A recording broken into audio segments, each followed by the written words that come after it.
Rev it up and welcome to Cars Yeah, show number 1684. Today I'm back across the pond again, talking about a little car that changed the sports car world and a very creative guy who worked on a book project that told the story. Buckle up. This is Cars Yeah, where you'll enjoy interviews with inspiring automotive enthusiasts. Mark Green is here to provide you with a fuel injection of automotive inspiration. So get in, sit down, buckle up, and get ready for a wild ride here on Cars Yeah.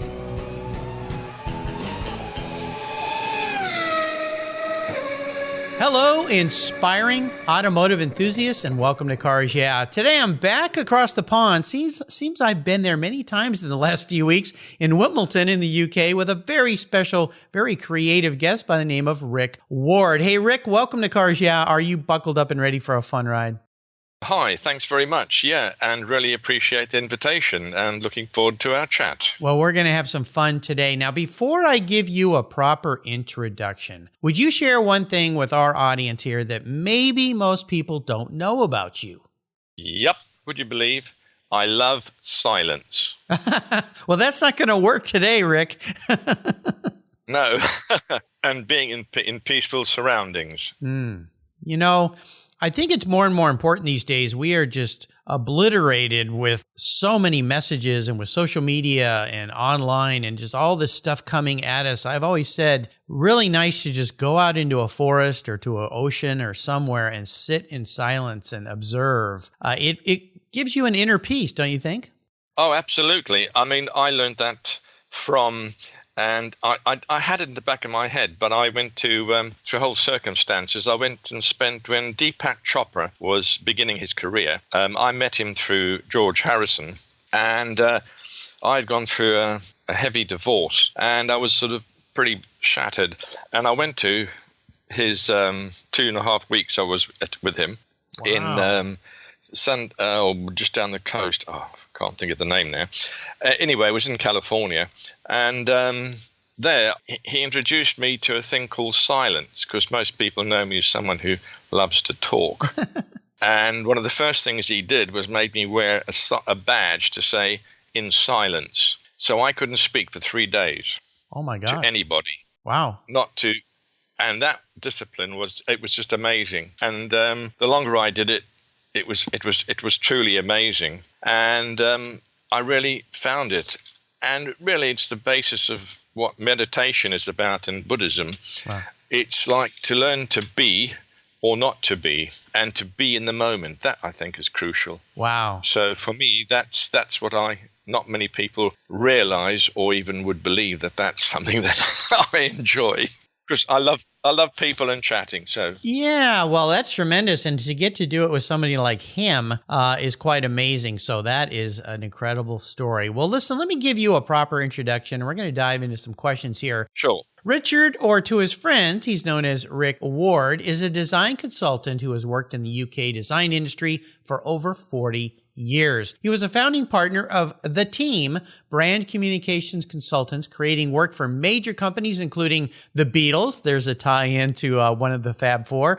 Apple Records, EMI, Alfa Romeo, Lotus Cars, and numerous other huge names in a wide variety of business practices. His passion for books, though, has led him to designing many titles and earn him many awards. And his latest book, which we're going to be talking about today, is titled The Light Car Company Rocket, The Singular Vision of Two Men. It's authored by Clive Neville, who's going to be a guest on the show in the future here, and it's published by my friends at Porter Press International in the UK. And it's a full history of fascinating machine that changed the sports car market and the brainchild of former racing driver Chris Craft and design genius Gordon Murray. We'll be back in just a minute to talk with Rick, but first, a word from our valued sponsors. So sit tight. We're going to have some design talk today. We'll be right back. Do you have a pet in your household that loves to go for a ride?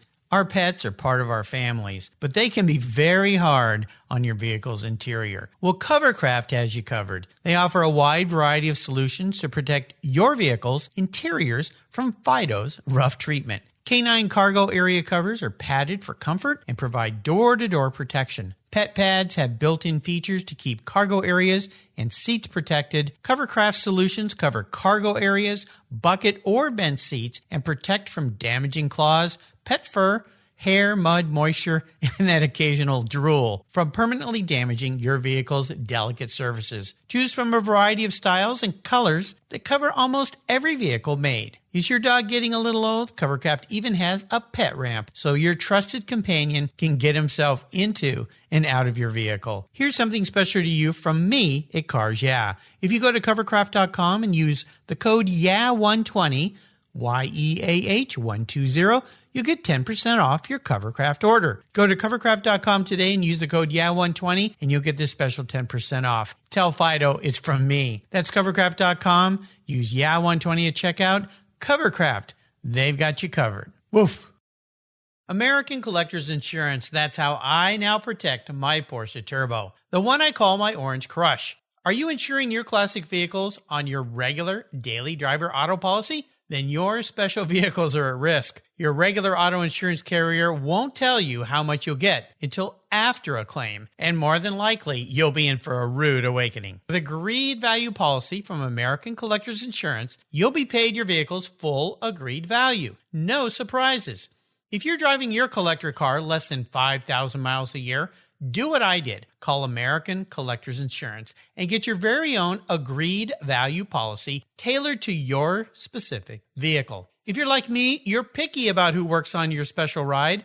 A great policy allows you to choose your repair shop of choice, and that means you'll know the job is done right. I shopped around and decided to protect my car with American Collectors Insurance. They've been protecting vehicles since 1976. Give them a call for a quote today at 866-ACI-YEAH.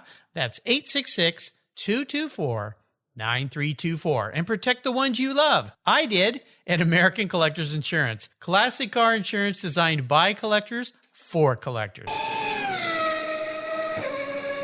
All right, Rick, as we continue on what we'll call your life, the journey of your life, I would love for you to start with a success quote or a mantra, some kind of inspirational thought that'll get the tires spinning here on Cars Yeah. So, Rick, grab the wheel. Right. I came across this in college. It was a quote by Mies van der Rohe from the Bauhaus. And when I saw and learned about the Bauhaus, that blew me away. And the quote is, "Less is more, but God is in the detail." And for me, that is just it. We were chatting in our pre-show chat, Rick and I, and we were talking about design because that was my background. And my father, he introduced me to that quote. So I would love for you to go a little deeper about this quote as it relates to, let's say, book design. In particular, we're going to dive into this book that you worked on with Mr. Neville here. But how do you define that quote, which is absolutely spectacular, into what you do when you're assigned a big project like this? Well, I think, to me, communication, the simpler it is, with a touch of humor, is by far the best way. But I think there's far too much over-complication in communication. And for me, if you can say the most by the least, and really, old posters did that, the paintings and pictures. But for me, it's whether it's a book or a project, I would say, I try to get down to what the essence of the subject matter is, or the project, and let that do the talking rather than over-design it. Just present it beautifully and simply in a very clear manner and easy to comprehend. I think one of the most challenging things, I think, for a designer to look at, which is given the least priority, is a simple form. How many times have you come to fill a form in and say, "Oh God, there's no space here. I can't fill this in." Yes. And why is that here? And this manifested itself when I won a large corporate identity project for an insurance company. And I asked them, "Who designs your forms? Because that's where you get all your information from." And they said, well, one of the secretaries or that look at it, we'll just give it to printers. I said, therein lies the biggest issue you have. The most valuable information you have, you don't even look at as to how you gather it. And so therefore, your input can only be as bad or as good as the form will allow. So therein lies what I say, getting down to the essence of what the subject and let it speak for itself as much as possible and keep it simple and interesting. There's another great quote that ties into this. Perfection is achieved not when there is nothing left to add, but when there is nothing left to take away. Exactly. Yeah, I think it's wonderful. It is good. Well, let's talk about this book. Now, this book, it blew me away. This thing is 300 pages. It must weigh 5+ pounds. It's beautiful, square, 12 inches square. And as I said in the intro, it's titled The Light Car Company Rocket, The Singular Vision of Two Men. So when you were assigned this project, and I know you're a car guy and you got to get involved, how do you tackle something this large? Because working with, like, I've designed books where I actually write the book and I design everything in them. But when you have to take somebody else's words and then pictures supplied and then make it all flow and be comfortable, what are the challenges with that? Well, for me, it wasn't a challenge. It was completing a full circle of events.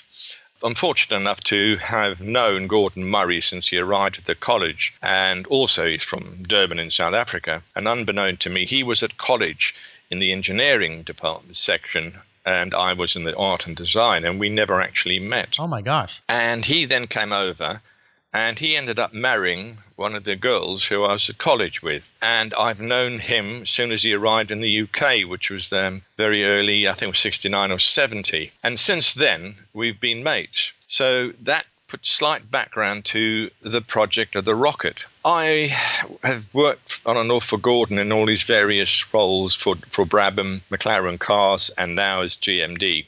And at the time, he'd been talking, and also I'd met and known Chris Kraft as well as a friend. And Gordon and Chris had this idea, and they brought me in. And I just sat down with them and we started talking, and they were saying, we want to build this car and everything else. So, and, designed it, produced it, and it's going to be this. And I just said, oh, that's amazing. So I was in it right from the concept stage all the way through. So, I said, well, what do you think of this styling? And I involved in all the styling, as you can see going in the book, to see the bucks and the packaging and everything. And then he said, okay, well, we're going to call it the rocket. What do you reckon? I reckon, fantastic. And my initial concept was that it was going to avoid certain taxes and things.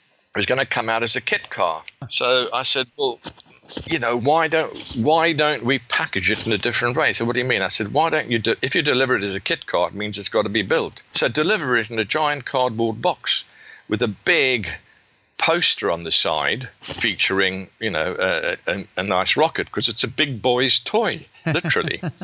And I did some scribbles for the concept, as you'll see in the book, for the badge, and came up with this lovely 1950s kind of retro look, and designed the badge. And I said, well, we can just have that huge on the side, or have a background of space and the moon and in that vein. They said, oh, brilliant, we'll do that. And so we started with the badge, and that was really the promotion of it. And then in order to produce it, they formed the Light Car Company. So I designed that logo as well, but mainly the rocket. And from then, it just developed. So I've been involved in it and knew all about it on every single stage of the way. Wow. Well, that brings a huge benefit to you as a designer. Oh, absolutely. Yeah, absolutely. Plus having a mate who is Gordon Murray. I mean, my gosh. Yeah. And knowing these guys. In the process of putting this book together, were there some challenges that you felt that you faced, or as a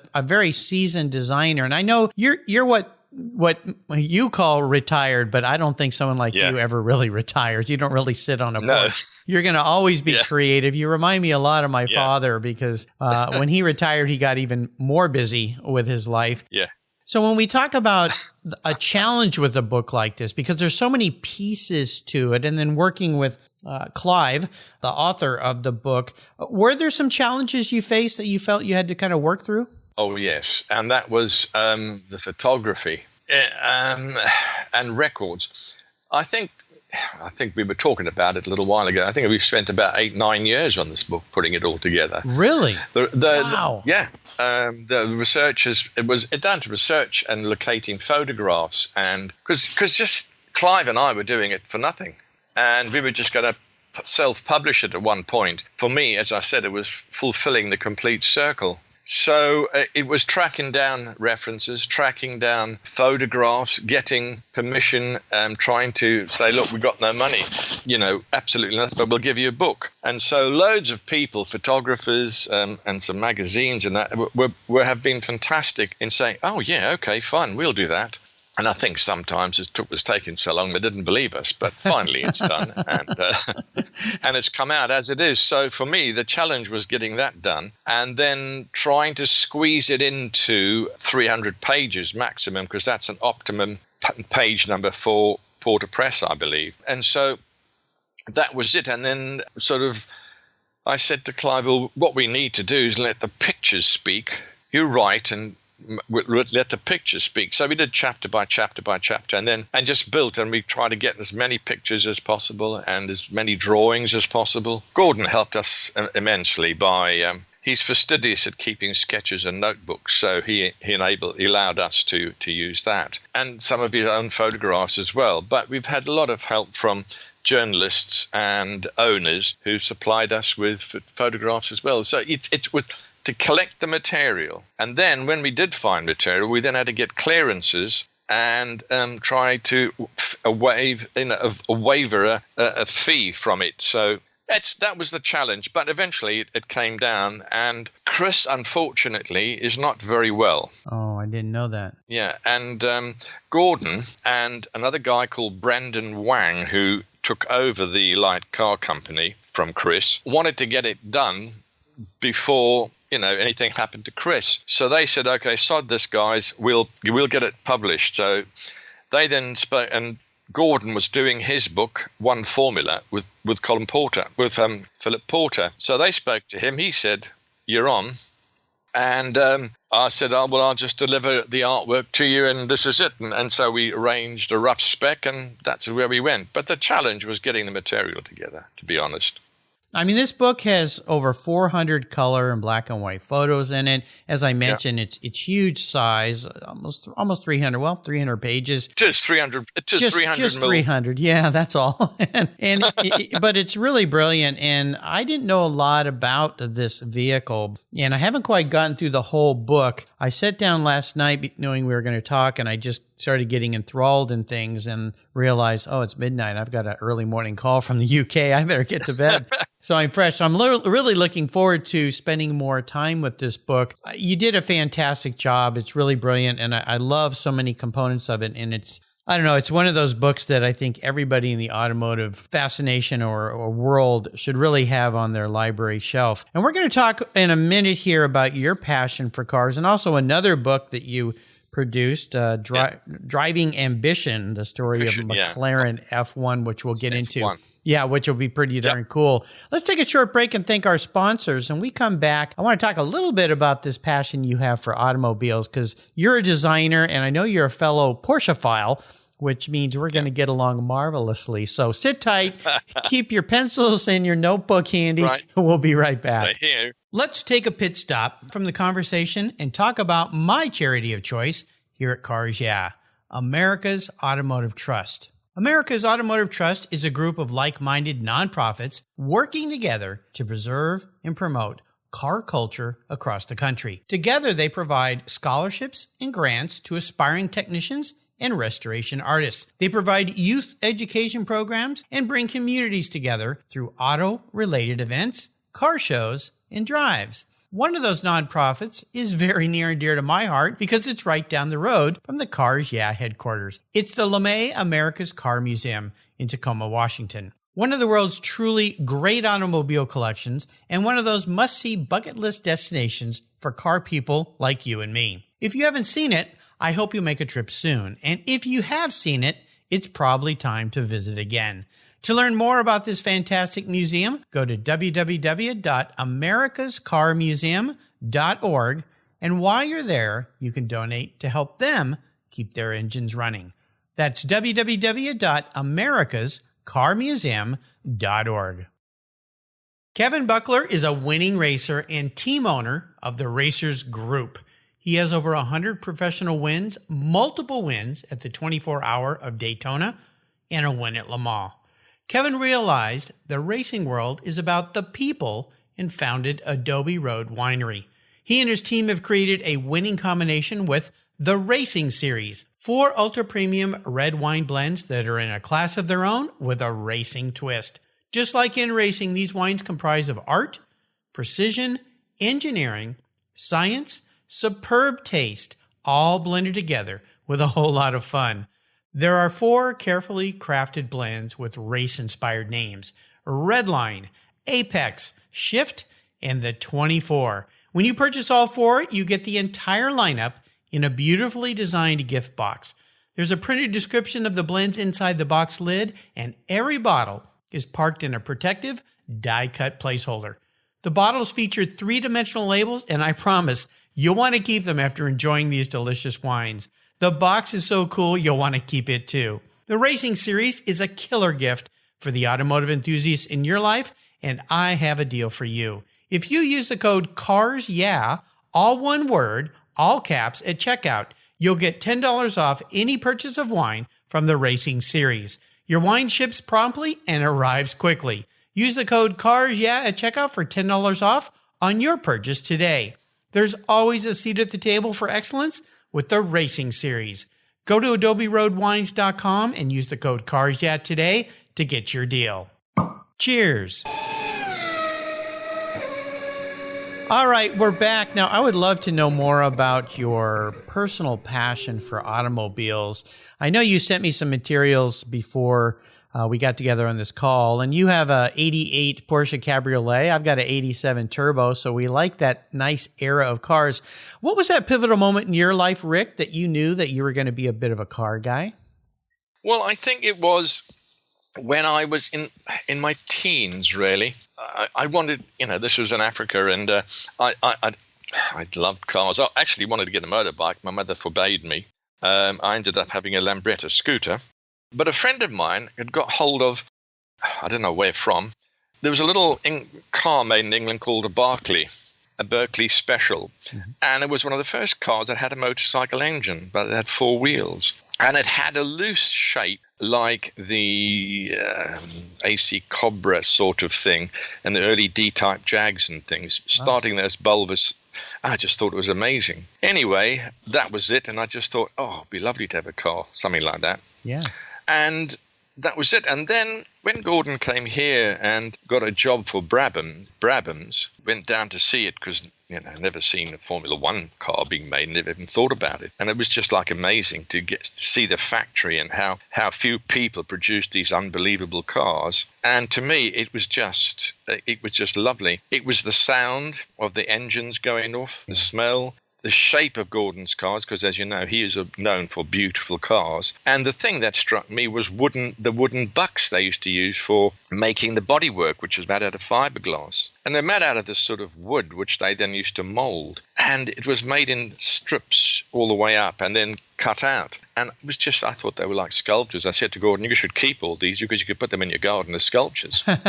Anyhow, that was it. And then I designed a logo for them, for Brabham, which they used for a bit. And then Gordon said, well, why don't you come to one of his first Grand Prix where one of his cars were racing? So I said, okay. And we went to what doesn't exist anymore, Crystal Palace, which is now a small club circuit. Yeah. And that's where they had the first couple of the races. And I just couldn't believe the atmosphere, the sound of the engines. And also for me, it was like Gordon's cars were simple. Again, less is more. And he just tried to keep the lines simple, and which helped with aerodynamics and so forth. And just that was it. And just seeing these cars go around, it was just unreal for me.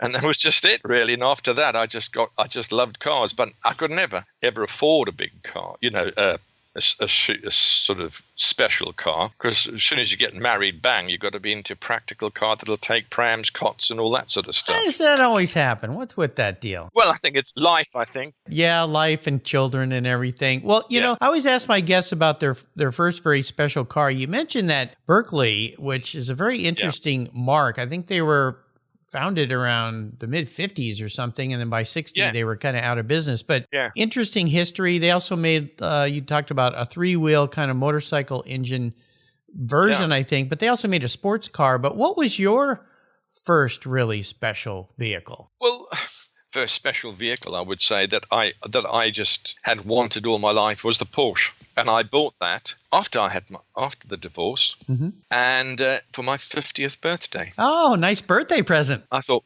bugger this, I'm getting one. Well, sometimes that's what you got to do, right? Yeah, and so I did, and I, funnily enough, the previous year, because we'd been fairly successul. I said to the guys, I'm not having a company car this year. I'm having a company motorbike. And they, what? And I said, yeah, well, I've got a car. It was an old BMW 3 Series. And so I said, okay, well, I'll just swap it round. And they said, oh, all right then. So I bought a brand new Harley.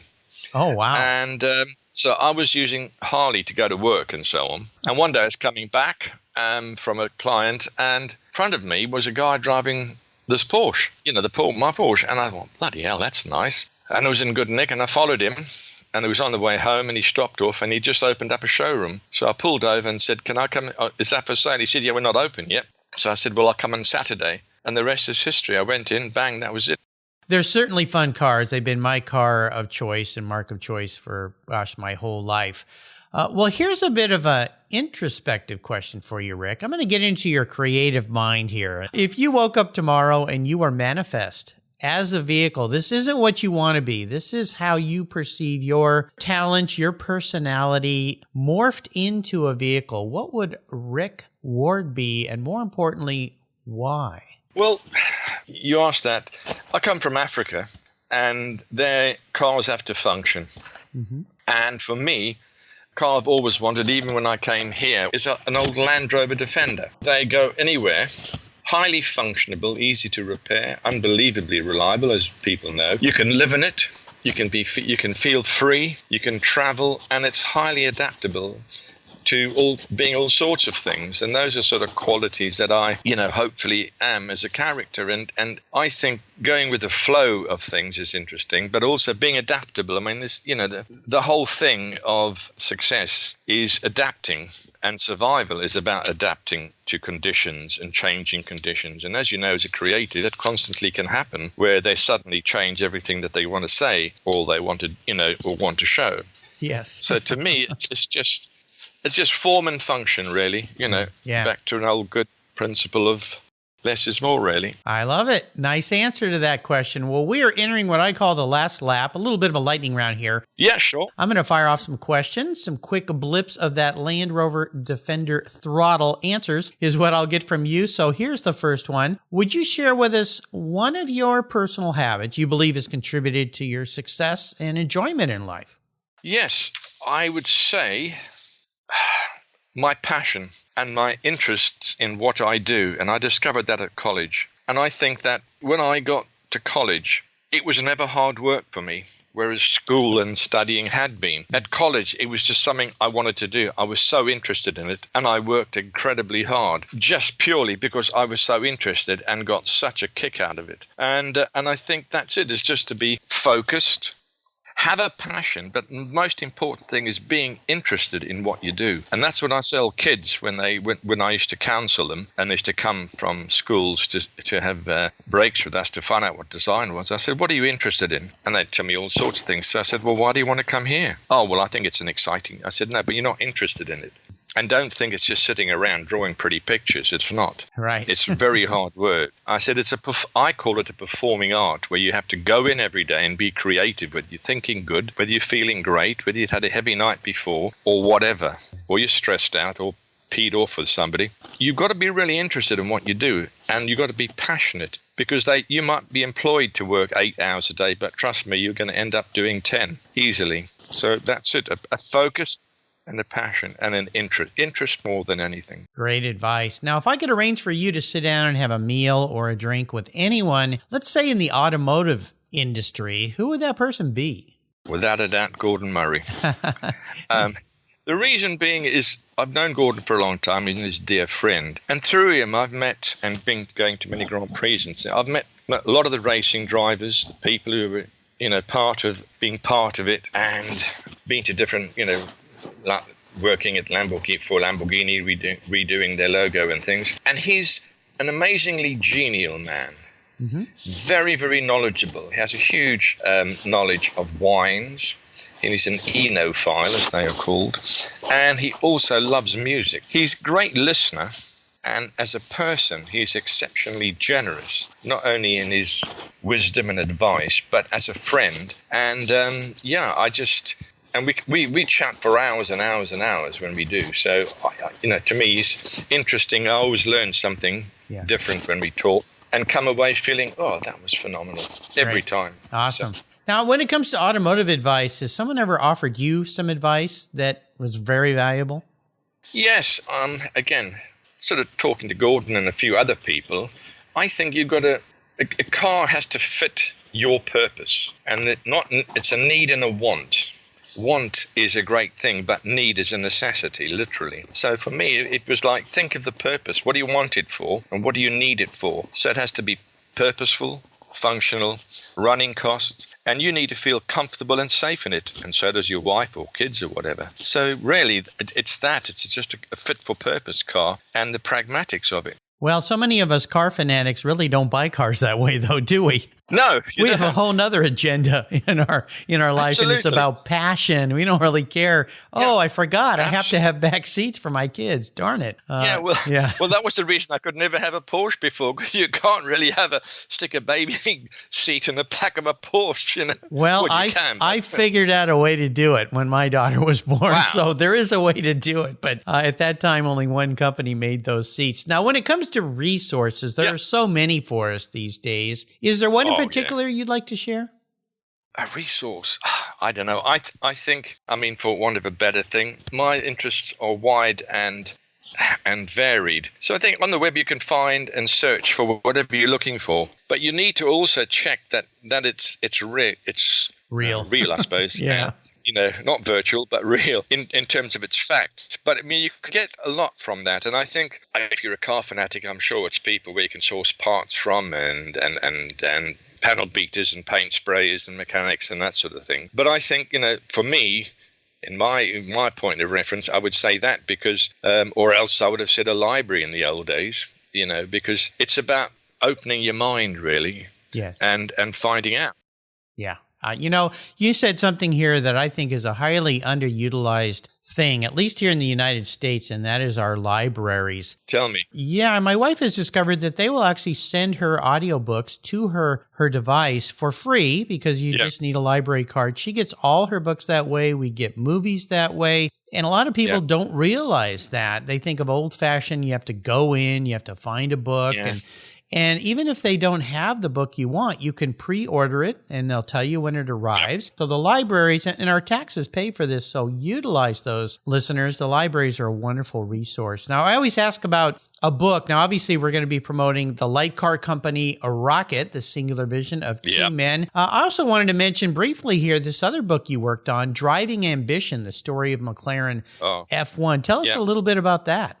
Well, again, I was one of the first people to know about the car and the car company forming when Gordon was moved across and had enough of Formula One, really. And he always wanted to design a sports car. And so he and Ron Dennis and the other partners, four partners, directors in McLaren's, decided to form McLaren Cars because Gordon had said, well, this is the kind of car I'd like to sort of build. And I said, okay, fine, put it together. And I think I was one of the first 8 people to know about the F1, and again, being very lucky. And so I started off, I again was so involved in it from, well, its history, not in it, the car itself, but history, all the way through to its launch, which I also did in Monaco, and saw it on every way, and art directed all the photography for it, promotional material, designed the logo, the badge. Wow. And the speedometers and all that, and all the graphics as such on it that were required.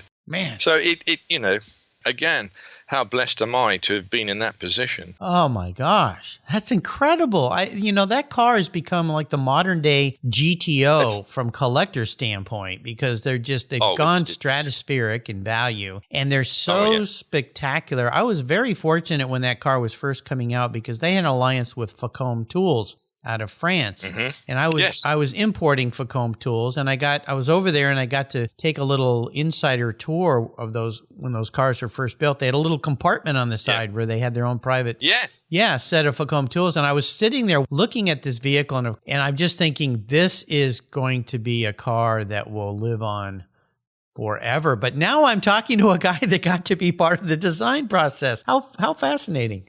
Well, I mean, I think what people it wasn't built at the big McLaren factory. Right. Yeah. It was built in a building estate, an industrial estate, and they had a large building there, and they built and fabricated it and tested it there. Everything was done, and it's a thing that a lot of people don't know. It was I think one of the last cars. Every single thing on it was hand drawn. Every drawing on it was hand drawn.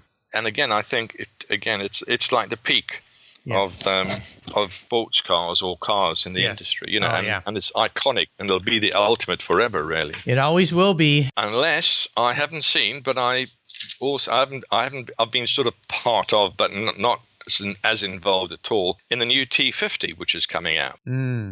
Have you heard about that? I've heard little tiny bit, yeah. So I mean, that is the development of what the F1 would be like now. Yeah. So it's mind-blowing. Oh, my gosh. Yeah. Well, I'm sure it will be, no doubt. Well, we're up to the checkered flag here, Rick, and I'm going to ask you a question that can be a bit of a doozy, but it's a fun thought. I'm going to buy you any fun collector car in the world. Doesn't matter who owns it or where it is or how much it costs. I'm going to park it. In fact, since you may not have a garage, I'm going to build you a garage that you can park it in so you don't have to worry about that aspect. Right. This is a car, though, that you can't sell to fund a bunch of other projects. It's got to be a keeper. It's got to tick all the boxes. I want you to enjoy it and drive it. No garage queens allowed here at Cars. Yeah. It's the only one collector car you can have. So you need to be choosing wisely today. What am I going to buy you, Rick? McLaren F1 original. I knew you were going to say that now that I know more about your involvement. Okay, well, let's go a little deeper with this thing because, they did make a kind of a performance model that I believe one of those is owned by a guy that makes shirts with polo ponies on them. Oh, yes. Ralph Lauren. Yeah, that's in a beautiful McLaren orange. By the way, my son's wall in his bedroom when he was younger, one of the walls is painted McLaren orange. That was a choice that we had. So the McLaren F1. So let's talk about this. Do you know where that color comes from, by the way? Tell me. The McLaren orange is a color that Bruce McLaren used to paint his racing cars when he was racing and building them. Okay, that makes sense. Yep. So, sorry, that's just a by the way, but... No, I like that. Well, it kind of makes sense because I've seen obviously a lot of those cars, the Can-Am cars, the Formula 2 cars, Formula 1 cars. He loved orange. Yeah. I kind of like orange too. My turbo is orange. But aside from that, so the McLaren F1, so what color would you like yours to be in? Mine would be, I think, we agonized over this and we had a lot of discussion for the launch. And I think for me, the silver, and Ron wanted to have it red. And I said, no way, because in those days, a lot of the promotional stuff in the press were black and white, newspapers and that sort of stuff. And I did a quick mock-up of colors, and I said, if we're going to launch this, where are we going to launch it? We're not going to be inside, we're going to be outside. So you're going to there's going to be gravel around, there's going to be roads around, and that's going to reflect. And unless you get something that reflects nicely, it's always going to look a mess. And if you try and launch a car in a dark color, it can always look a mess. And people don't actually think about that because the reproduction of the photograph's one thing, but where it's going to appear is how it's going to affect people looking at it. So, the silver for me is a classic number, a classic color. And I think it is totally contemporary, an iconic color for a car of that stature at the time, and still is. Yeah. And that would be the reason for it. I love it. Well, I'll get to work on that. May take me a little while, so sit tight. But I'm trying. Okay. I'm working for you, Rick. You've taken me on a really great ride today. I want to thank you for spending some time with me and sharing this fantastic new book by, of course, our great friends at Porter Press International. They bring me some wonderful people and wonderful books for our automotive libraries. Before I let you go, would you offer us one little parting piece of your wisdom and your guidance before you drive off into the English countryside in that silver McLaren F1? Lovely. Yeah, I think, again, it's it's something which I think is important in today's world. And it's a saying, again, I came across through Deepak. The past is history, the future a mystery, and this moment is a gift. That's why it's called the present. Well, you know what? This moment has been a present to me from you, and I want to thank you for spending some very quality time with me today. I would love nothing more than one day to be able to walk in the forest with you and have you teach me a little about that silence thing. I could get a little bit more of that. I really want to thank you for spending time with us today. Are you very active out there in the social media world? Is there a way for people to follow along with you? Well, I am on Facebook, but I don't really do social media. I find it's so time consuming and so full of nonsense, and we're so overloaded with, dare I use the word, crap, just rubbish. Yes. And I don't want to spend my leisure time listening and seeing and all sorts of useless bits of information which have no relevance to life or limb. And, that would be it. I just think, no, I mean, as I said, for me, it's referral. Yes. It's if people want to find out, if they could contact you or Philip or whoever, I think it's fantastic. And a lot of my work has come through client referral or personal referral. Yeah. And people I've met along the journey, I think you're a smart and wise man. Many times I kind of wish with what I do, I almost have to use it because it's a way to distribute what I do. But many other days I wish I could just leave it all alone and behind me. I know now it is part of the world. Yeah. As it is, you can't pretend it's not there. It's very much part of our world, and it's affecting us in all sorts of ways. Yep. And I think, again, survival is adaptation. Yes. And you use it for what you want it for, not to let it use you. And unfortunately, I think too many people are letting it use them. You know what, Rick? You're very wise, and I think you're right. So I would encourage my listeners, what I'll do is I'll put a link to Porter Press's website page because I would encourage you to go there. Also, I'll put links to how you can get a copy of this book. If you have a friend in the automotive world, it makes a great holiday gift, a keeper for life. And I think what I'll do today is I'll take a little bit of Rick's advice, take a moment to go outside, be in silence, enjoy the trees, nature. I think that's a very wise lesson you've taught me today, Rick. Thank you for spending some time with us today. So much. This has been so much fun. Thanks for being so generous for sharing your life with us. Until you and I talk again, my friend, or we share some silence together, I'll see you down the road. All right. Thank you so much, Mark. And it's been an honor. Really has. Thank you. Pleasure's all mine. My favorite collector car magazine is Keith Martin's Sports Car Market. I've been a subscriber for decades. Sports Car Market is the Wall Street Journal for enthusiasts and collectors. It's your monthly must-read, whether you dream of owning a collector car. Maybe you have 2, or maybe you've got 200.